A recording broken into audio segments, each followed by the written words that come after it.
Bonjour et bienvenue pour cette 64e partie de la prise en main de TIA Portal. On est sur la dernière partie sur l'étude de l'IHM TP900 Confort en animation. Donc là, le but de ces 15 dernières vidéos, c'était d'amener à animer, rendre quelque chose d'un peu plus sympa sur un IHM. Donc là, on est sur cette dernière partie. On est toujours sur la prise en main de TIA Portal et dans cette vidéo, on va voir comment animer une trajectoire linéaire. Alors j'en avais parlé un petit peu sur la dernière vidéo de comment on allait euh, animer donc, cette trajectoire linéaire. Donc le but c'est d'utiliser le petit pot qu'on a ici et quand on va activer le tapis et suivant la vitesse qu'on va saisir, le but ça serait que le pot en fait se déplace suivant une certaine vitesse. Donc le but c'est que le pot aille de son point de départ ici jusqu'à son point final là, et réapparaisse après ici, et ainsi de suite pour montrer à l'opérateur le déplacement du contenant directement sur son IHM. Alors pour cela, on va déjà se créer une donnée déplacement du pot. Alors cette donnée déplacement du pot, on va la créer mais par le biais d'un compteur. Alors, si vous avez suivi la dernière vidéo et que vous avez vu avec moi comment faire cette animation en utilisant un compteur, donc là on avait utilisé ce compteur-là euh, pour faire croire la rotation ici de ces deux pignons, eh bien on va utiliser exactement la même méthode, mais pour ce déplacement de peau. Alors pour cela, je vais me créer un autre réseau sur le FC Animation. Donc je vais appeler ça déplacement, hop, déplacement du pot. Euh, oui, on va laisser comme ça. Déplacement du pot. Donc le pot va se déplacer toujours à partir du moment que le switch touche marche tapis est actif. On va utiliser un compteur, j'ajoute ce compteur, donc un CTU. Ce compteur, eh bien, je vais l'appeler déplacement pot. Donc là, on détourne en fait la fonction d'un compteur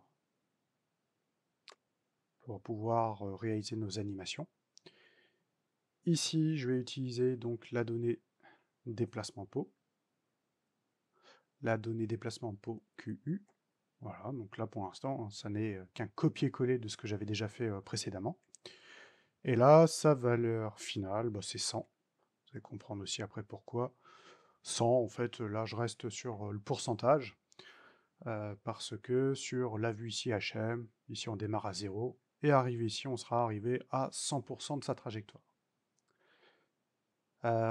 Ensuite, pour avoir cette notion de vitesse, on va aussi s'amuser avec des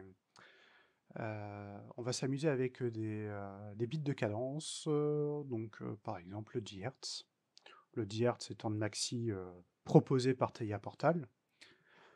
Donc ça veut dire que si j'ai la touche tapis qui est active, et si j'ai le bit clignotant dHz qui s'active, eh bien on va avoir le pot ici qui va se déplacer. Alors, le programme ici n'est pas fini, mais déjà, cette partie-là, on va la tester. Alors pour la tester, il faut quand même que je fasse ici mon animation. Donc on sélectionne le pot, dans les propriétés, dans les animations, dans les mouvements, j'ajoute une nouvelle animation de type horizontal movement. Je déplace le pot final jusqu'ici, par exemple. Donc là, de 0 à 100. Et donc le pot, je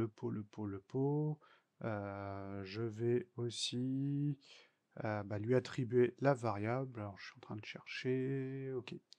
Donc les trois petits points, déplacement du pot, et c'est la variable CV, qui est une variable integer pour ces données de déplacement. Ok pour ça, donc de 0 à 100, 0 étant ici, 100 étant ici. Eh bien, j'enregistre, je lance la simulation WinCC. Côté PLC, je charge le programme.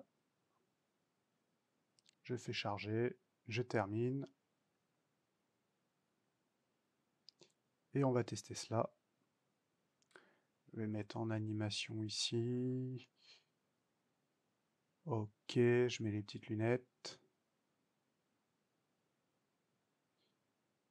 Et là, sur mon animation, bah, qu'est-ce qui se passe? Eh bien, je vois le pot ici qui se déplace. Ok, voilà. Donc le pot se déplace.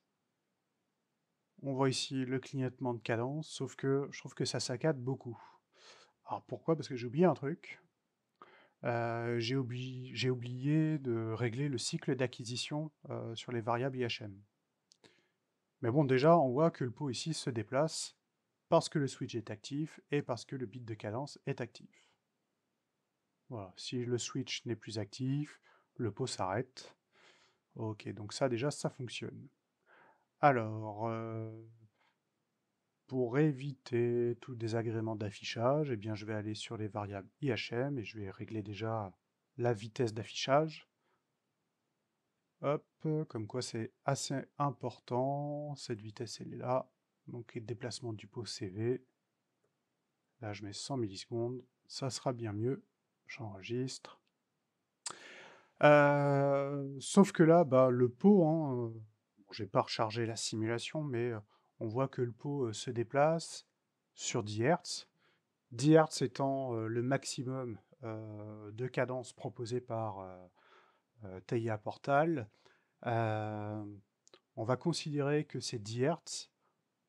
On va considérer que c'est parce qu'on est arrivé à plus de 90% de la vitesse. Donc on va faire en sorte que si je suis à 90%, enfin plus de 90% peut-être même, plus de 90% de la vitesse, bah, le pot doit se déplacer sur cette vitesse-là.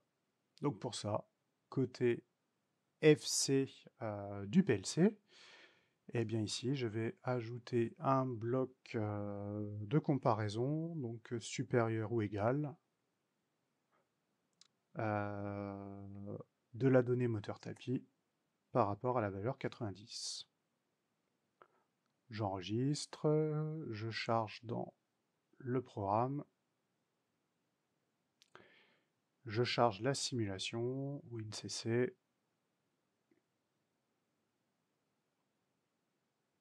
et là, normalement, bah, le pot devrait se déplacer à partir du moment que la saisie est à 90, voire plus. Si je suis en dessous des 90, ça ne devrait pas se déplacer. Alors, donc, je règle deux, trois petites choses. Hop, voilà. Donc, le pot se déplace pas parce que le switch n'est pas actif. J'active le switch. Si j'active le switch, le pot se déplace pas parce que je suis sur une vitesse de 1%. Je mets 50%, toujours pas. Je mets 89, toujours pas. Je mets 90%. Et là, le pot se déplace. Et déjà, c'est un peu plus intéressant sur l'affichage. On voit déjà qu'il saccade beaucoup moins. Et là, on peut déterminer que c'est 100% de la vitesse là, du pot. Sûr, hein, même si en animation, ça va pas très très vite. Ces notions de bit system, après, on peut en créer. On verra ça peut-être dans une future vidéo. Mais là, moi, j'utilise déjà ce qui existe. Donc, eh bien, ce qu'on va tenter de faire maintenant, bah, c'est quelques modifications. C'est suivant les vitesses que je saisis ici, bah, d'avoir mes pots ici, enfin mon pot, qui se déplace suivant une certaine position. Alors, pour cela, je retourne sur le FC. La donnée marche tapis, j'en ai toujours besoin, donc elle, je vais la garder. Donc, je vais ici ajouter une ligne en dérivation. Encore une autre, encore une autre.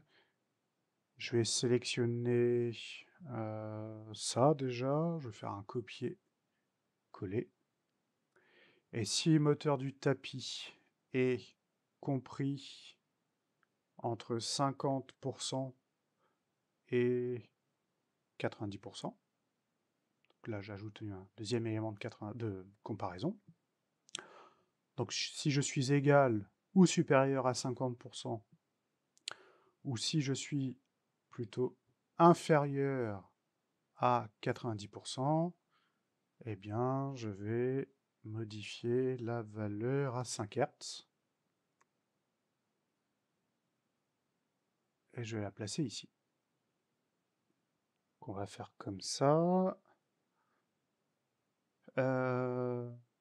Ok. Comme ça, on n'aura pas la même vitesse, parce que j'utilise pas les mêmes bits de cadence. Là, ça sera pas 5, mais 2,5 Hz. Si je suis inférieur à 50, mais supérieur à 25, supérieur ou égal à 25,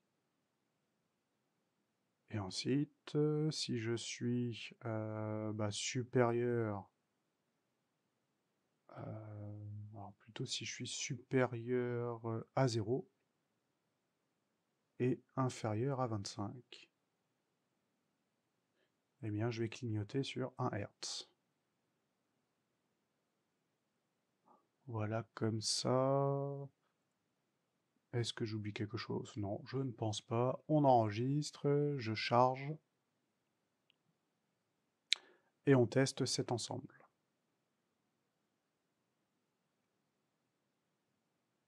Hop, la simulation, elle est là.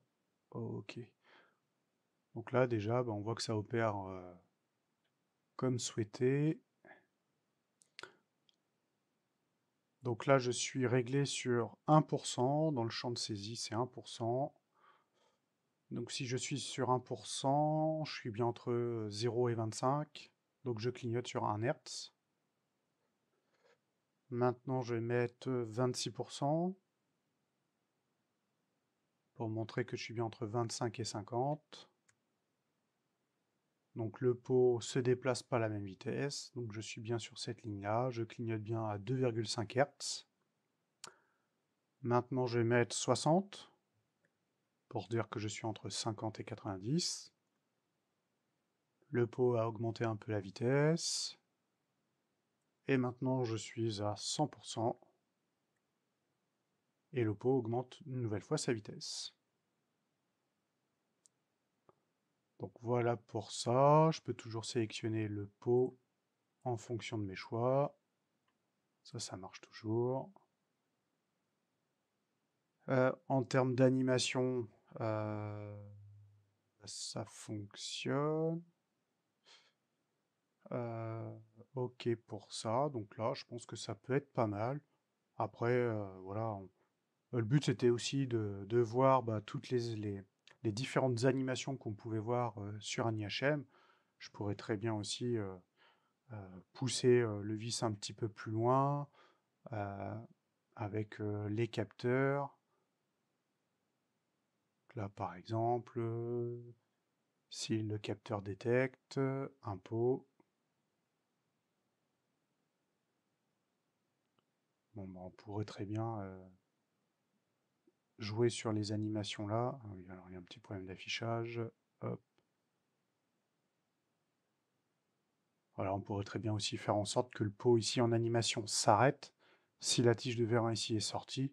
Ça, après, moi, je vous laisserai libre dans ces essais-là. Mais voilà, moi, le but des vidéos, c'était de vous montrer tout ce qu'on pouvait faire sur l'IHM, toutes ces petites animations, toutes ces petites particularités qui peuvent être assez sympas. Les notions de jauge, les barres graphes, les graphiques, tout ça, je pense que ça peut être intéressant aussi à mettre en place des fois sur des machines. Les changements de couleur, la notion de switch, la notion de champ de saisie. Donc voilà, j'espère que ces séries de vidéos vous auront plu et on se dit à très vite dans une 65e vidéo qui sera centrée sur la partie web server des automates et on verra aussi une toute petite partie de programmation HTML. Allez, ciao, bye!